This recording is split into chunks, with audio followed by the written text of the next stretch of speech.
അന്താരാഷ്ട്ര മുരുക ഭക്ത ജനമഹാസംഗമത്തിന് ജനുവരി 16 തുടക്കം. ഹിന്ദു ധർമ്മ പരിഷത്തിന്റെയും മഹാലിംഗ ഘോഷയാത്രാ സമിതിയുടെയും ആഭിമുഖ്യത്തിലാണ് പരിപാടി നടക്കുന്നത്.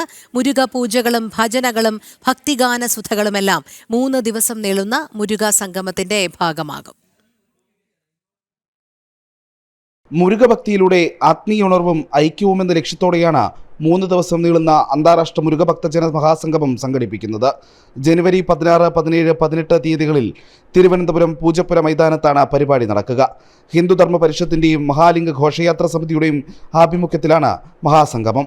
അത്രയും പ്രാധാന്യത്തോടുകൂടി നാടിൻ്റെ പുരോഗതിക്ക് വേണ്ടി, രാഷ്ട്രത്തിൻ്റെ പുരോഗതിക്ക് വേണ്ടി, സമൂഹത്തിൻ്റെയും ലോകാസമസ്ത സുഖിനോ ഭവന്തു എന്നുള്ള കാഴ്ചപ്പാടോടുകൂടി ആണ് ഞങ്ങൾ ഈ പരിപാടി നടത്താൻ നിശ്ചയിച്ചത്. പ്രസിദ്ധ ഭജൻ ഗ്രൂപ്പുകളും അനുഗ്രഹീത കലാകാരന്മാരും അവതരിപ്പിക്കുന്ന ഭജനകളും ഭക്തിഗാന സുധകളുമെല്ലാം 3 ദിവസത്തെ മഹാസംഗമത്തിന്റെ ഭാഗമാകും. പ്രമുഖ സന്യാസിമാരും ആത്മീയാചാര്യന്മാരും ആത്മീയ പ്രഭാഷണങ്ങൾ നടത്തും. വേൽപൂജയടക്കമുള്ള വിശേഷാൽ പൂജകളും സ്കന്ദഷഷ്ടി പാരായണവും ഹോമങ്ങളുമെല്ലാം മഹാസംഗമത്തിന്റെ ഭാഗമായി നടത്തപ്പെടുമെന്നും സംഘാടകർ അറിയിച്ചു. ജനം, തിരുവനന്തപുരം.